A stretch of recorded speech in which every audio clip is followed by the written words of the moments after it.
My ex-boyfriend showed up as a substitute teacher, and I totally lost it, blowing up my bestie's phone. It's been years, and he's turned into a total hottie with a great ass. I wanna touch it. On the teaching platform, Luke hesitated for a moment, then picked up his overcoat and put it on. Why'd he put his coat back on? So disappointing. The classroom's heated. You think he's got stamina issues? On the platform, Luke cleared his throat softly and silently took off his overcoat again. I was completely oblivious, still harassing my bestie. Why aren't you talking? Hurry up. Later, Luke cornered me on the sofa, his voice husky and sexy, asking the same question. Why aren't you talking? Want me to hurry up?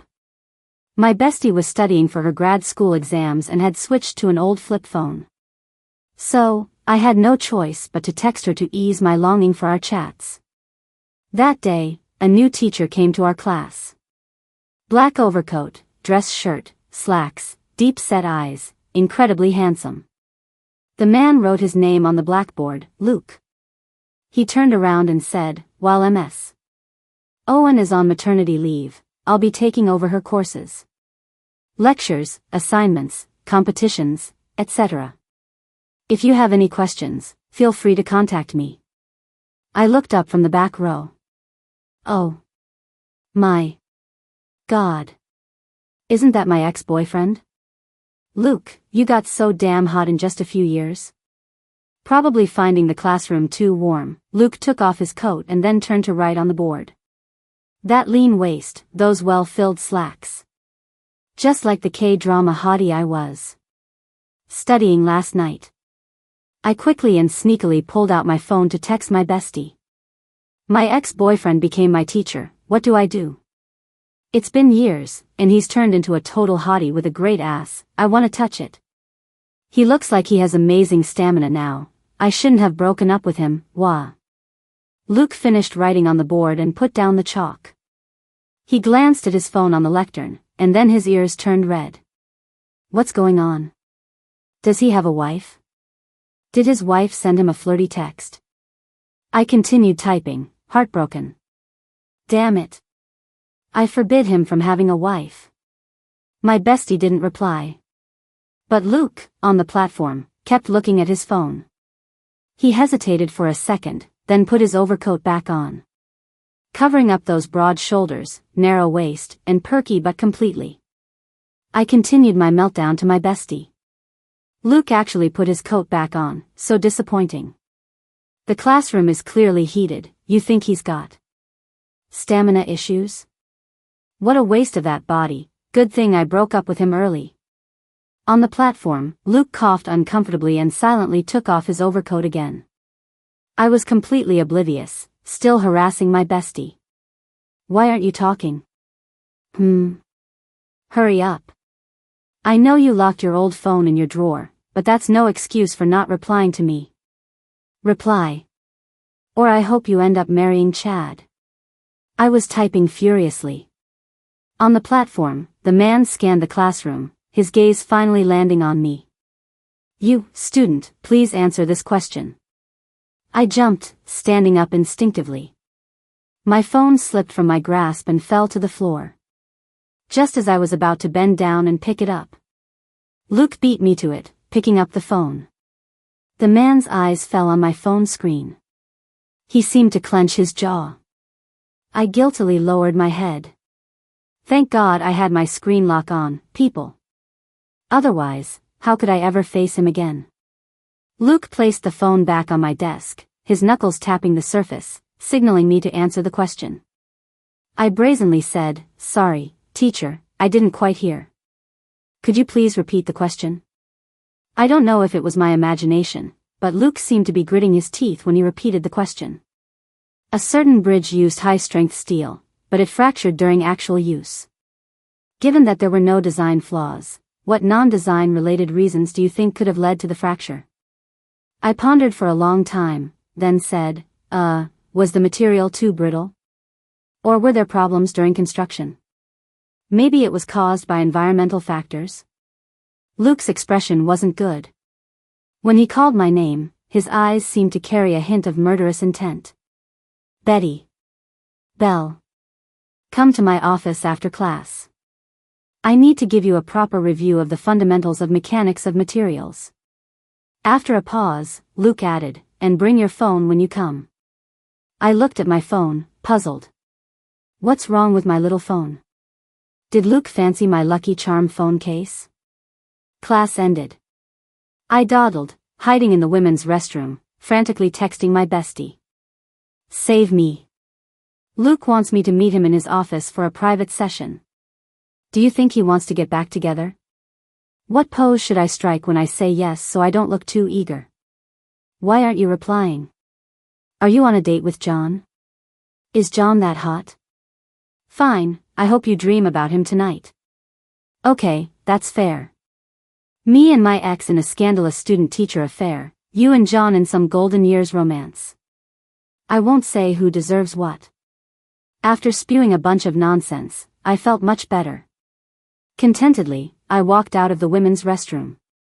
Turn left, go upstairs, then up again. And then I walked into Luke's office. Luke was still wearing his black overcoat. He stood by the window looking at his phone, his back view melancholic and profound. I have this thing where I talk a lot of nonsense when I'm nervous. Before Luke noticed I had arrived, I sent another text to my bestie. Why does Luke look so conflicted? Did his newly submitted paper get rejected? Come to Mama, Mama will comfort you with her 36DS. Do you like Mama's 36DS? Speak up. Just then, my bestie finally replied. As a teacher, I suggest you focus more on your studies and say fewer strange things. Oh, getting bold, are we? Just because you've been studying John for 2 days, you think you can call yourself a teacher?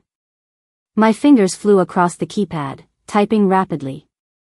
Me, how dare you talk about studying? Don't forget you failed calculus twice. Bestie. No, I didn't. Unbelievable, she's actually denying it? I quickly typed, ready to criticize her. In the office, Luke had already turned around. His face was red, and he was glaring at me, full of murderous intent. Betty. Bring your phone over here. No playing on your phone when I'm teaching. I reluctantly handed over my phone and casually asked, why is your face red? Are you hot? Luke, stunned, subconsciously looked at my phone. Then, as if he instantly realized something, he said stiffly, don't worry about that, just focus on your studies. I said oh, and very consciously walked behind his desk, bending over to look at his computer. Luke didn't say anything more, opened his lesson plan, and seriously started explaining the concepts to me. To be honest, his voice was exactly the same as when he tutored me years ago. Except back then, he was very gentle with me. When I was a senior in high school, Luke was my tutor. At that time, I was head over heels obsessed with a Korean idol, neglected my studies, and my grades plummeted. My parents had scolded me, reasoned with me, but nothing worked. In the end, it was my grandma who came up with an idea. She contacted an old classmate at North City University and asked them to help find a student who had good grades, good character, and most importantly, was handsome, to be my tutor. That student was Luke. Say what you will, old folks know best. Ever since Luke started tutoring me at my house. Korean idols, pop singers. I didn't care about any of them anymore. Every day, I just waited for Luke to come teach me, grade my papers, and help me review my mistakes. No exaggeration, the sight of him sitting quietly by the windowsill in a white shirt, his cool profile bathed in sunlight. It was truly more effective than any stimulant. Fueled by a series of desires like don't make Luke frown, make Luke smile at me, and if I get into South City University, I can kiss Luke. My grades, as expected, soared. I've forgotten why we broke up. Probably because he wouldn't kiss me or something, and I threw a fit and broke up with him. Hee, after all, I've been a huge perv since I was little. The heating in the office was intense. I was getting a bit too hot. I said, Luke, can I take off my jacket? As I spoke, I rubbed my waist and said sincerely, "It's really hot in here." Luke's voice stopped abruptly, and he looked at me in disbelief. The next second, he unnaturally averted his gaze, cleared his throat, and said, "You don't need to ask me about things like that." Oh. I took off my jacket and went back to my spot to continue listening. Luke was using a laptop, and the screen was too low, so I had to bend over to see it. At first, he would glance at me a couple of times to see if I understood. Later, for some reason, he stopped looking at me altogether, staring straight at the screen, explaining the examples to the keyboard and mouse. I kept saying to show I understood. 10 minutes later. Luke's ears were slightly red, and he said, unable to bear it any longer, "Betty, you don't need to make sounds, just listen carefully." What's with Luke and all his rules? I can't even make a sound now. I'm going to sue his ears. The lesson plan was finally finished. I breathed a sigh of relief. Luke also breathed a sigh of relief. I said, "Thank you, teacher." "Goodbye, teacher." Luke nodded reservedly. I had just reached the stairwell. I was admiring my killer curves in the reflection of the fire hydrant glass. Suddenly, I remembered I had left my headphones in Luke's office. I was about to go back and get them, when I saw Luke, who had been calm and composed when we said goodbye, jump up from his chair and grab an iced water from the mini fridge. He chugged it down. Finished one bottle, then another. Then he took off his overcoat and opened the window. A fierce, cold wind gushed in. The man then turned on some music, playing a meditation track. Solemn, ethereal music echoed through the office. Luke closed his eyes, a transcendent smile on his face. I stood outside his office door. I didn't dare move, really didn't dare move. I only dared to sneakily text my bestie. "Me, after your exams, can you order me 8 male models? Luke doesn't seem like he's up to par." A few minutes later. "Bestie, who said he's not?" "Me, knew you were the best, moi." An hour later, my bestie texted me again. "Bestie, did you maybe text the wrong person?" "Me, nope, sent it to you." "Are you saying you won't order male models for me? You've made it big and forgotten your roots." "Bestie, whatever. That little brat. I asked her to get me male models, and she says I texted the wrong person. When I used to share all sorts of resources with her, why didn't she say I texted the wrong person then? Damn it." But, to be honest, I regretted it for a long time afterward. I felt that my bestie was taking her grad school exams, a rare and serious endeavor. She was so dedicated, not only switching to an old phone but also locking it in her study room drawer. Shouldn't I have texted her less frequently to avoid disturbing her? Even though she had previously begged me to text her daily with all the entertainment gossip. But, as a conscientious bestie, it was probably better for me to text her less. So, for the past few days, whenever something happened, I'd post it on social media instead of messaging her. My bestie, however, seemed a bit restless. On the third day I didn't message her, she texted me, "Why are you ignoring me?" Me, "Let's both study hard and aim high." Then she disappeared. Hee, they say strict teachers produce excellent students. With a self-disciplined friend like me, she'd better get into Harvard or Yale, or she's not doing me justice. This afternoon, Jake, the class president, asked me out for coffee. In the cafe, Jake looked miserable. He started with, "Betty, what am I going to do?" Without even thinking, I knew the kid had to be heartbroken again. I took a sip of coffee and said, "Spill." "Who is it this time? The jock from the department next door? Or the guy who hosts events at the art school?" Jake sighed and said, "Still the jock from next door. He saw me walking with you last time and thought I'd started liking girls, so he called me a scumbag." I waved my hand dismissively and said, "That's easy, I'll give you a tip." The cafe was bustling. I gestured for him to lean in. "Just tell him I have a crush, and I've had it for years." Jake mumbled, "Will that work?" "He knows you too, knows you don't have a boyfriend." I smacked him on the head and said, "Dummy. A boyfriend and a crush are two different things. Just say I have a crush on Professor Luke." Jake looked at me with newfound respect. He was so moved he wanted to shake my hand. MS. "Betty, you're truly my lifesaver." I patted his shoulder, about to say some trash talk. A long shadow fell before us. Luke stood between me and Jake, overcoat and suit, looking dapper.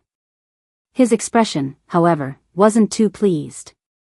Jake, always friendly, said cheerfully, "Professor Luke, you're here for coffee too?" Luke grunted an and said, "I just passed by the office. Your advisor seemed to be looking for you." Jake looked a bit confused. "Huh? I thought our advisor was on a business trip." Despite saying that, he still picked up his backpack and left, politely saying, "Professor Luke, Betty, I'm heading out." I also grabbed my backpack, wanting to escape. "Professor Luke, I'm heading out too." But my backpack was pulled back. Luke asked in a low voice, "Didn't you say you were going to study hard?" I quickly said, "Professor, I really am studying hard. If you don't believe me, look at my notes, they're very thorough." Luke didn't even glance at my notes, persistently asking, "What exactly does he have that I don't?" "Huh? Who's he?" "Jake." I racked my brain and answered, "Maybe his fashion sense." Luke looked at his own distinguished self in the glass reflection, then at Jake's flashy retreating figure. He fell into a strange silence. I quickly tried to reassure him, "Actually, it's not really about fashion sense. Professor Luke, the trench coats and overcoats you wear really suit your age. The hoodies and stuff Jake wears, those are for young guys, they wouldn't suit you anyway." Luke's face darkened. Without a word, he turned and stormed off. I was baffled, shouting after him, "Professor Luke, aren't you going to drink your coffee?" Soon after, there was a class team building event, and Luke was invited. This time, he didn't wear an overcoat or a suit. He came in a gray sweatsuit set. So young, so handsome, you could easily mistake him for a fresh-faced college student. The KTV was blasting music. While Luke was surrounded by other students playing games, I texted my bestie. "OMG, Luke is wearing gray sweatpants. Does he know sweatpants are basically lingerie for guys? I want to remarry Luke, he's definitely trying to seduce me. I'm going to command him to wear them all night on our wedding night, and then I'll personally help him take them off." Luke's watch lit up. Then he slowly turned around and looked at me intently. Jake also followed his gaze. He waved enthusiastically at me. "Betty, what are you doing sitting in the corner alone? Come play truth or dare with us." I walked over and saw that all the seats were taken. I had to stand on the periphery. Jake quickly pushed the guy next to him, saying, "Make some space for Betty." Before he could finish, Luke picked up his jacket, freeing up the seat next to him. Then he looked at me and said succinctly, "Come sit." The students let out a small "oh." The man's expression didn't change, as if he had just casually done a good deed. I sat down beside him, feeling a constant stream of heat radiating from his body. Mixed with a hint of the laundry detergent scent from his clothes, it was truly distracting. Just then, the dice had gone around, and the number landed on Luke. He casually drew a card from the truth pile. The class president read it out loud, "Please describe your ideal type of the opposite sex." Everyone giggled, full of gossip. I felt a pang of jealousy. Beside me, Luke's gaze swept over me, almost imperceptibly, as he said faintly, "I like someone smart, innocent, a little clumsy, and very good at texting." Wait a minute. What does very good at texting mean? Something's not right, something is definitely not right. Did Luke secretly read the texts I sent to my bestie? I hurriedly pulled out my phone to check. Only to find that, a minute ago, I had received several texts from an unknown number. "Betty, why haven't you sent me a single text all these days? Do you know how hard I've been waiting for your texts? Betty, it's not too late to turn back now. Sis will give you a bank card, PIN is 6 zeros, and the balance is 2. You are so mean, you don't text back. I'm leaving RN, you won't see me again. Gonna ride off on my little tricycle. I quit my security job too. This is it, I'm done with you. Wait, this familiar tone. I replied, trembling. Who is this? The person on the other end exploded, calling me directly. I hurriedly ran outside the KTV room to answer. My bestie's voice exploded in my ear. Betty. I study until midnight every day, just looking forward to your texts for some laughs, and you don't send a single one? I stammered, no, listen to me, I actually texted you every day, but... My bestie roared, but what? Don't tell me you secretly married Chad while I was studying for my exams. Oh, great, just great. My dear bestie, indeed. Our curses for each other are identical.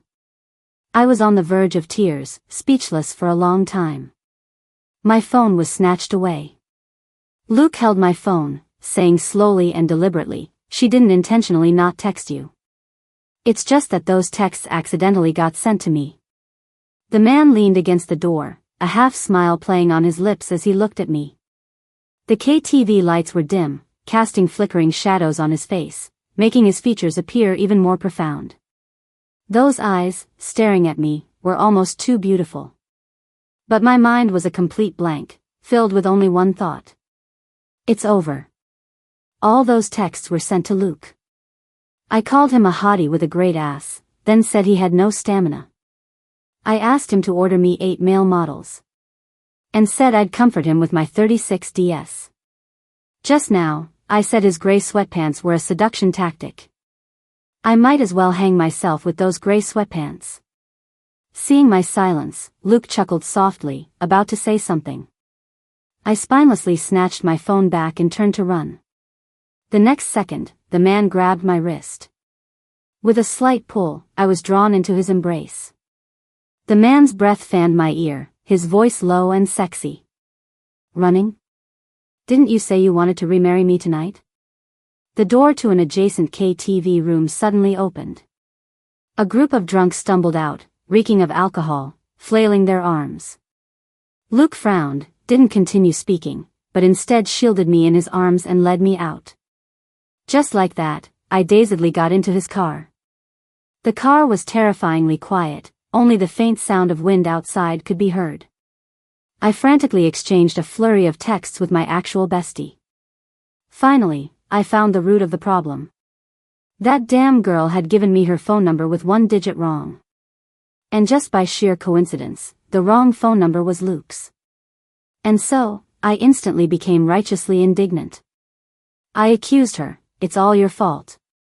After you finish your exams, you're ordering me 88 male models as an apology, okay? Bestie, I'm okay with it, but aren't you afraid your Professor Luke will catch you in the act and then treat you brutally? How could Luke treat me brutally? He's such a gentleman. As I was shyly indulging in my fantasies, I heard Luke cough unnaturally. Damn it, did he see my texts again? I reflexively stuffed my phone into my pocket. A bit awkward, so I decided to strike first. Luke, when did you get back in the country? You didn't even tell me. Luke said faintly, you blocked me on WhatsApp. I felt even more awkward and changed the subject. So where are we going now? Luke said, to get remarried. I almost choked on my water, coughing uncontrollably. He glanced at me, hit the brakes at a red light, and handed me a tissue. Coughing, I said, Luke, you know, I'm just all talk, those texts were all nonsense. Deep down, I actually really respect and admire you. The man lowered his gaze and said softly, I don't want your respect. Huh? What does that mean? I tentatively said. Do you want me to humiliate you? Luke was so exasperated he laughed, flicking my forehead. What kind of crazy stuff is going on in your head? I curled up in the passenger seat, deciding never to speak to Luke again.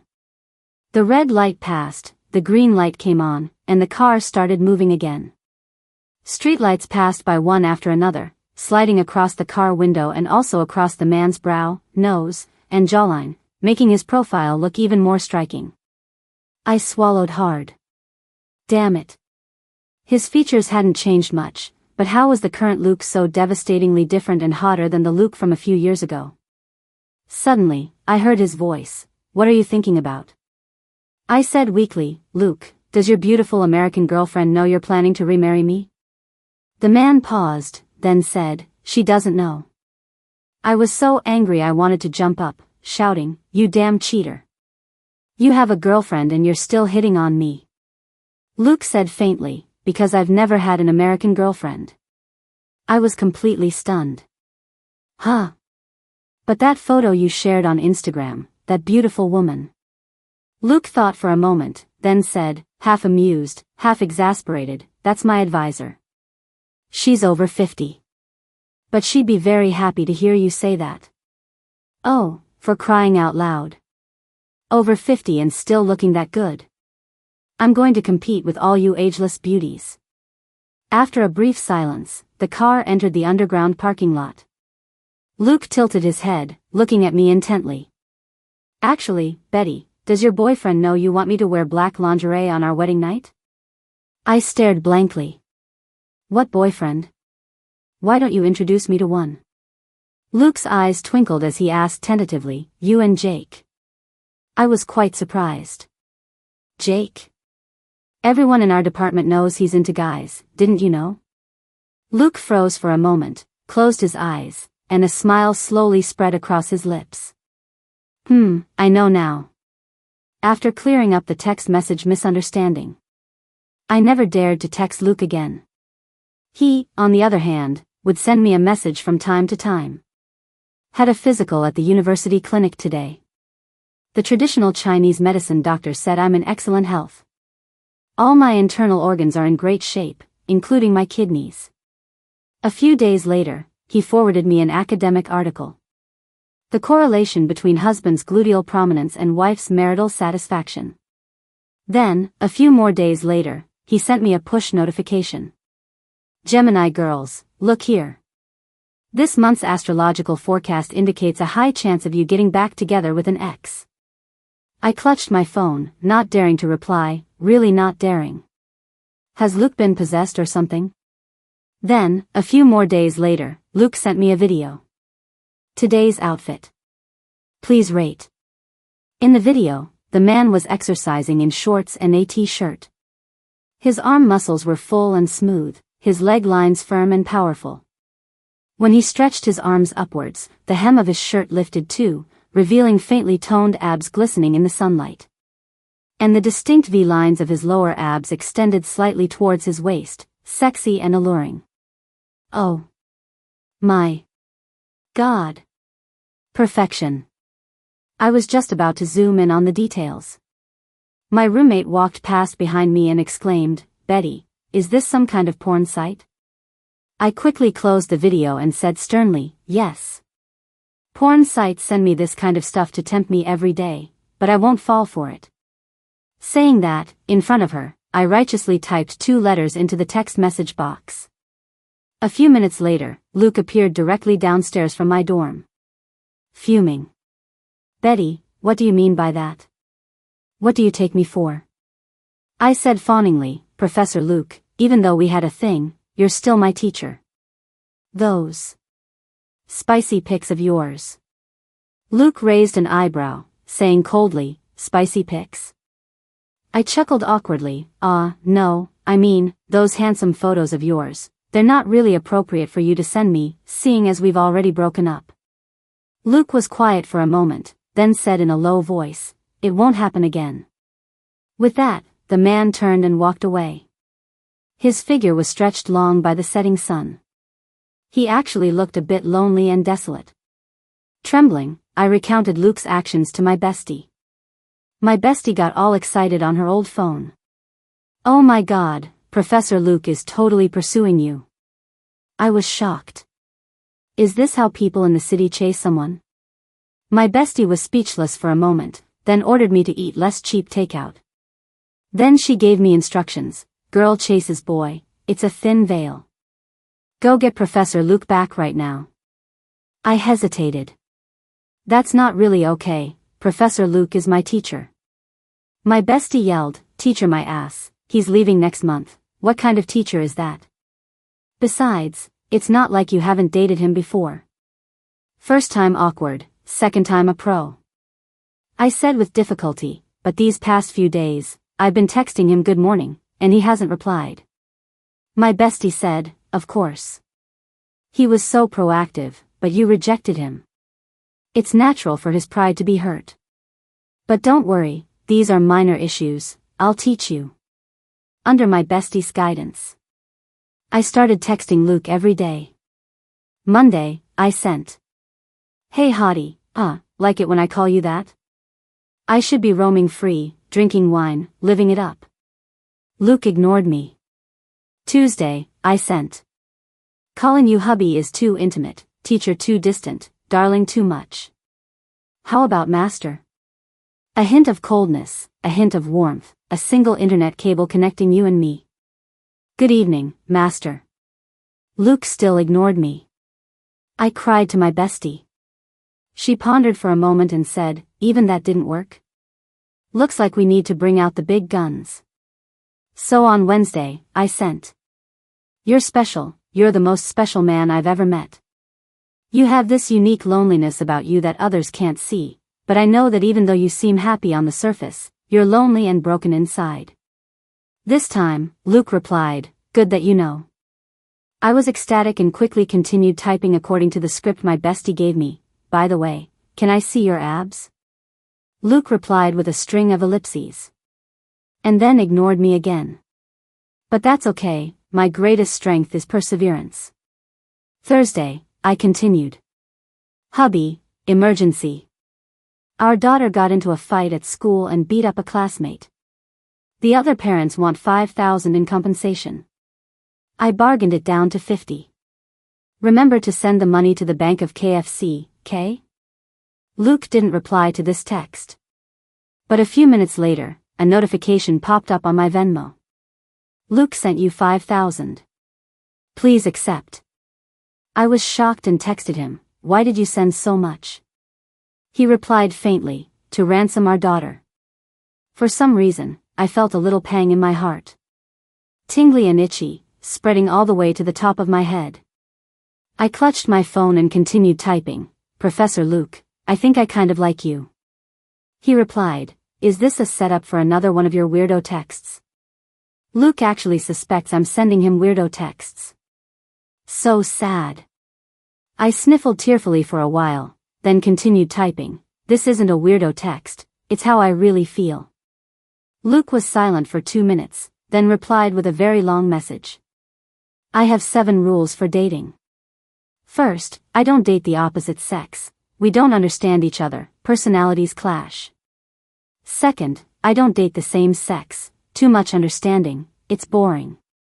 Third, I don't date living people, I'm alive, no need to date another living person. Fourth, I don't date dead people. Fifth, I don't date older people, can't communicate.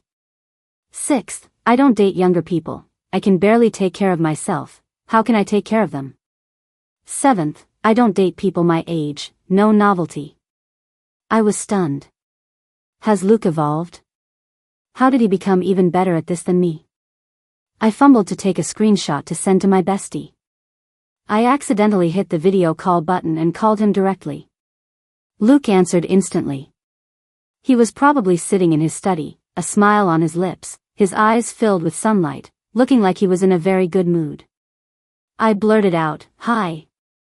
Luke nodded and asked, something up? Actually, no, it was just an accident. But remembering my bestie's earnest advice, I immediately said, nothing, just missed you. On the other end of the line, Luke fell into a strange silence. After what felt like an eternity, he slowly said, but I remember you saying we'd already broken up. I steeled myself and said, the one who broke up with you was 18-year-old Betty. The one who likes you now is 21-year-old Betty. I don't know if it was a trick of the light.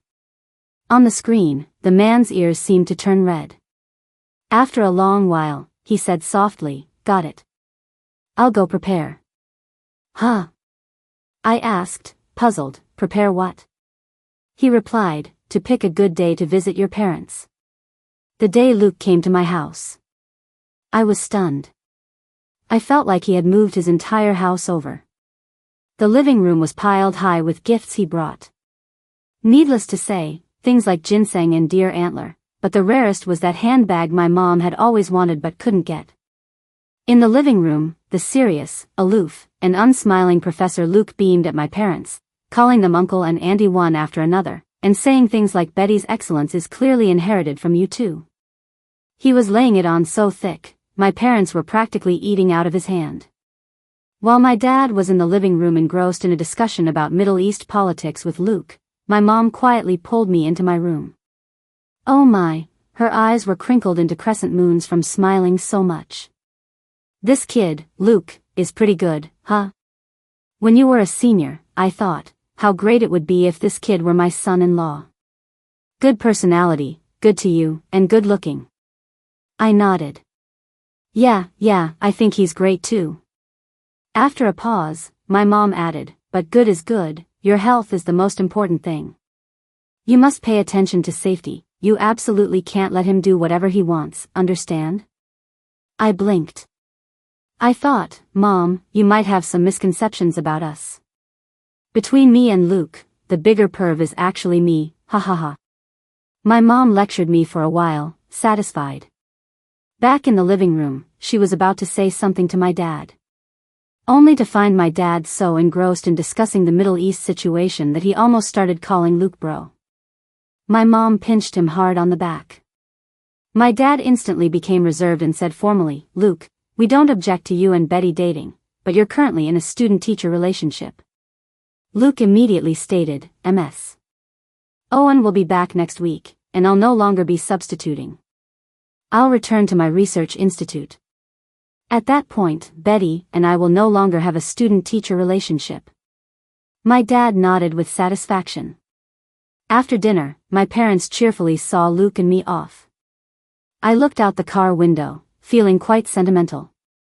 Luke asked me, what's wrong? I said, actually, did you know? My parents are divorced. Luke's expression immediately became very sympathetic. It's okay, I'll make up for their love too. I continued, so, I've grown up to 21 and no one ever taught me how to wear a bra. Brother, can you teach me? Luke instantly fell silent. Having successfully tricked him with an abstract text again, I couldn't help but laugh out loud. Professor Luke, why do you always fall for my tricks? Belatedly, I realized the man in the driver's seat was unusually quiet. I looked over and only saw his Adam's apple bob up and down. Then he turned the steering wheel, and the car quickly turned left. I asked, puzzled, where are we going? This doesn't seem like the way back to school. The man said hoarsely, to my place. Any knowledge points you haven't mastered, Professor Luke will personally teach you. On this day, snow fell heavily. Winter's first snow arrived fashionably late.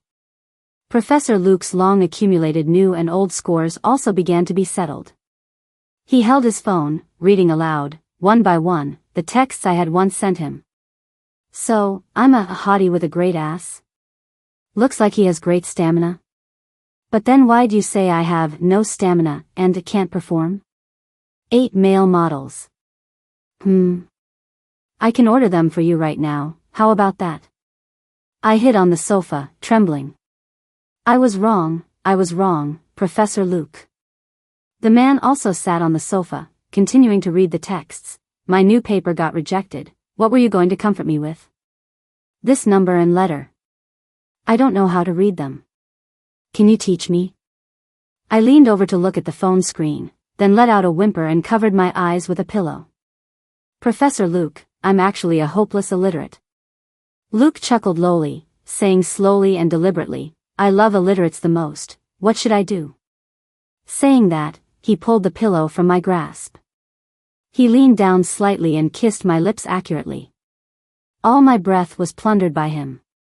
The man held my shoulders, his kiss deepening, blossoming with every movement.